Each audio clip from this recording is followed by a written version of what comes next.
오늘 본문은 두 가지 사건을 기록하고 있는 내용입니다. 첫째는 베냐민의 탄생과 라헬의 죽음입니다.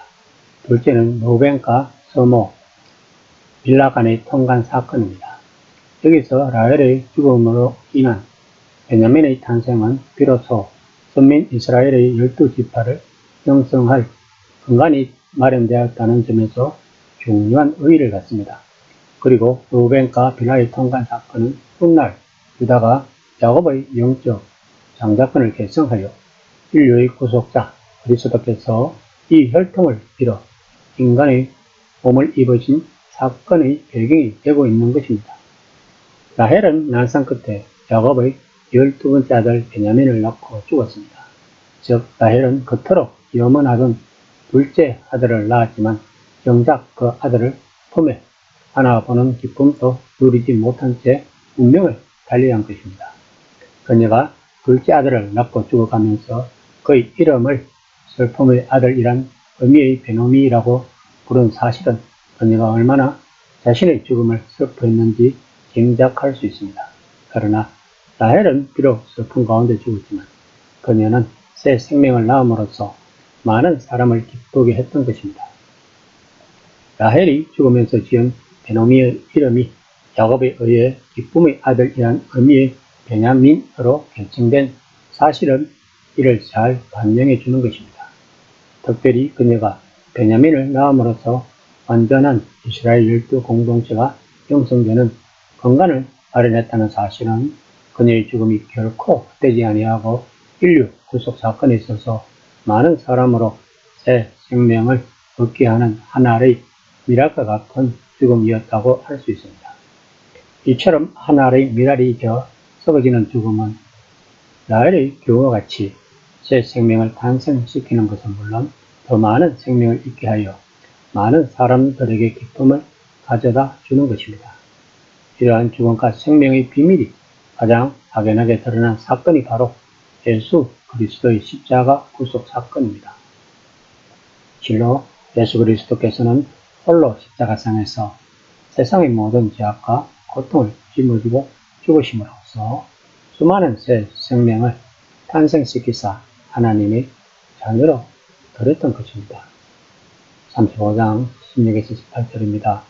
그들이 베델에서 길을 떠나 에브랏에 이르기까지 얼마간 거리를 둔 곳에서 라헬이 해산하게 되어 심히 고생하여 그가 난산할 즈음에 산파가 그에게 이르되 두려워하지 말라. 지금 내가 또 덤남하리라 하며 그가 죽게 되어 그의 혼이 분하려 할 때에 아들의 이름을 베노미라 불렀으나 그의 아버지는 그를 베냐민이라 불렀더라. 본문에 나오는 에브랏은 열매를 맺다 번창하다는 뜻을 지닙니다. 이러한 점에서 볼 때 이곳은 상당히 비옥한 지역이었을 것으로 추측됩니다. 그 정확한 장소에 대해서는 이견이 있으나 통상 예루살렘 남쪽 8km 지점에 위치한 베들레헴의 이름으로 여겨집니다. 라헬은 지금 과거 16년 전에 요셉을 낳았을 때 여호와께서 다시 다른 아들을 내게 더하시기를 원하노라 했던 라헬의 소원이 이루어지는 순간이지만 그러나 그녀는 그 소원을 이루어지는 것만을 알았을 뿐 그 행복을 누리지 못하고 아이를 낳다가 죽고 말았습니다. 또한 베노니는 나의 불행의 자식 혹은 나의 슬픔의 자식이라는 뜻이며 난산으로 인해 죽음이 임박한 라헬이 복받치는 슬픔 가운데서 아기에게 지어준 이름입니다. 한편 베냐민을 지극한 오른손의 자식이며 이는 야곱이 불행한 뜻이 있는 베노니 대신 나중에 바꾼 이름입니다. 고대 근동 사람들은 오른쪽이 왼쪽보다 더 능력이 있는 것으로 생각했다고 합니다. 그렇기 때문에 야곱은 12번째 태어난 아들의 삶이 행복하고 능력 있는 삶이 되기를 바라는 마음에서 이러한 이름을 지었을 것입니다. 35장 19에서 20절입니다. 라헬이 죽음에 에브랏 곧 베들레헴 길에 장사되었고 야곱이 라헬의 묘위에 비를 세웠더니 지금까지 라헬의 묘비를 일컫더라. 성경은 라헬의 무덤이 셀사옥은 라마 부근에 있었다고 기록합니다. 이로봐 셀사옥은 라마 역시 베들레헴 근처에 있음을 알 수 있습니다. 이 지역은 예루살렘 남쪽으로 약 8km 지점에 위치하고 있다고 합니다. 베들레헴은 훗날 다윗과 메시아 예수의 탄생지입니다. 즉 생명과 죽음이 교차한 자리에서 하나님은 구속사를 진행하셨던 것입니다. 야곱은 라헬의 죽음을 기리기 위해 묘비를 세웁니다. 야곱이 지은 기둥들은 하나님의 만남과 은혜의 흔적을 나타내는 것입니다. 그런데 왜 야곱은 라헬의 죽음을 애도하며 기둥을 세운 것일까요? 성경에서는 야곱의 다른 아내인 리아와 첩인 빌라와 실바의 죽음에 대해서 기록이 없는 반면 라헬은 그 죽음을 물론 장사되는 위치와 더불어 비를 세운 일까지 밝혀져 있습니다. 이로 보건대 야곱이 그녀에 대한 애정이 남달랐다는 것을 알 수 있지만 더 큰 영적 메시지를 주고 싶었을 것입니다. 이에 대해 초기 그리스도인들은 마태복음 2장 18절에서 라헬을 이스라엘의 어머니로 상징하여 베들레헴의 비극을 어머니 라헬의 부름으로 표현하며 동시에 메시아 안에서 주어질 위로와 회복의 약속을 배경에 둔 것을 볼 수 있습니다. 야곱이 지은 묘비는 사무엘 시대에도 있었던 것으로 확인됩니다.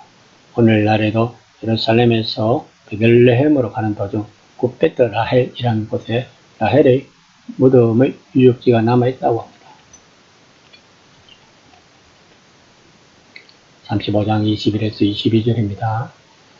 이스라엘이 다시 길을 떠나 에델 망대를 지나 장막을 쳤더라.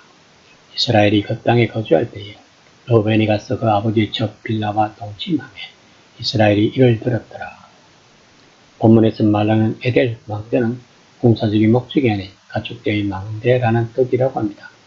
이는 가축을 살펴보기 위하여 들판 한가운데 높이 쌓은 탑을 가리키는 것으로 추측됩니다. 본문은 이곳에서 장자 르우벤이 아버지의 첩 빌하와 동침한다고 말하고 있습니다. 빌하란 이름은 겸손, 성숙이란 뜻이 있다고 합니다. 원래 빌하는 라헬의 여종이었으나 라헬이 그녀를 야곱에게 첩으로 주었습니다. 그래서 그녀가 야곱에게서 낳은 자식들은 단과 납달리입니다. 고대 건동에 있어서 첩은 내연의 처가 아니라 정식 아내로 여겨졌다고 합니다. 다시 말하면 르우벤은 아버지의 아내와 통관을 한 것입니다. 곧 아비의 하체를 금한 것으로 성경에서 엄격하게 금하고 있는 건진 상관 중에서도 가장 무거운 죄에 해당합니다.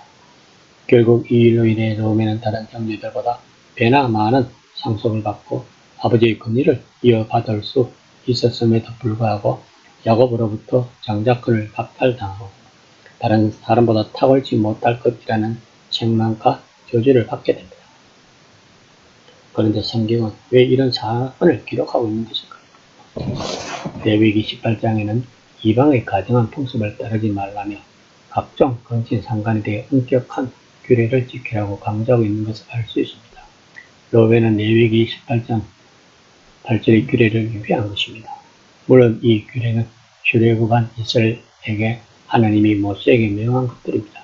그렇다면 족장 시대에도 가나안에서는 이런 가정한 사건들이 많이 일어났다는 것을 유추할 수 있을 것입니다.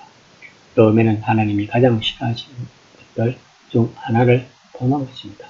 또한 야곱은 어떤 심정이었을까요? 본문에서는 야곱이 이를 들었더라 라고만 기록하고 있습니다. 말이 없는 침묵은 깊은 상처와 긴장 상태를 암시하는 것입니다. 아울러 형제들 사이에도 도덕적 실패로 동생들에게 잘못된 행동을 하게 하여 결국 동생을 노예 장인에게 팔아넘기는 요셉 사건까지 일어나게 된 것입니다. 또한 이는 혼에 대한 반역이라 할 수 있을 것입니다. 이 사건은 단순한 성적 타락이 아니라 가정의 권위와 상속 질서에 대한 상징적 찬탈 시도로 볼 수 있을 것입니다. 이는 고대 건동에서 왕권이나 가문수장의 자리를 넘보는 자들이 후궁을 취향으로 권위를 보존하던 간섭과 상응하는 것입니다. 결국 르우벤의 장자의 목은 요셉에게로 전가되어 그의 두 아들 에브라임과 므낫세가 각각 지파로 인정받는 계기가 된 것입니다.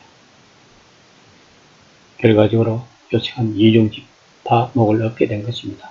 최종적으로 왕권적 축복이라 이는 유다에게 주어집니다. 이처럼 루벤 사건은 유다의 구상과 메시아적 약속의 통로 중심이 간접적으로 기여하게 된 것입니다. 또한 루벤 지파는 요단 동편에 정착하며 이스라엘 역사에서 상대적으로 존재감이 희미해졌습니다. 반면 유다 지파는 다윗 왕조로 요셉 나이는 북이스라엘 중심 세력으로 역사 무대에서 큰 비중을 차지하게 됩니다. 만약 루벤이 스무 빌라와의 통관 사건이 없었다면 하나님의 구속사는 어떻게 되었을까요? 하나님은 인간을 통해 자신의 사역을 해나갔습니다. 그 택한 인간이 타락하여 죄를 범한다고 해서 하나님의 구속사가 멈춰지지 않는다는 것입니다. 다만 하나님의 축복은 재배치가 된다는 것입니다. 즉 장자인 루벤에서 유다와 요셉으로 이동하여 하나님의 구속사는 계속 진행되고 있다고 성경은 말하고 있는 것입니다. 그러므로 우리가 받은 축복이 재배치되지 않기 위해서는 우리는 거룩한 백성이 되어야 할 것입니다. 거룩하다는 것은 구별된다는 뜻입니다. 마치 가나안 족속들의 타락한 성문화와 구별되듯이 세상적 사고방식과 구별된 거룩한 백성이 되어야 할 것입니다. 또한 우리들의 인생에서 어려운 일이 닥쳐도 야곱처럼 베노니의 이름을 베냐민으로 바꿀 수 있는 믿음을 가지고 나아가면 될 것입니다. 이 시간 나는 과연 베냐민에 어울리는 능력이 있는 삶을 살아가고 있는지 한번 생각해 보는 시간이 되었으면 합니다.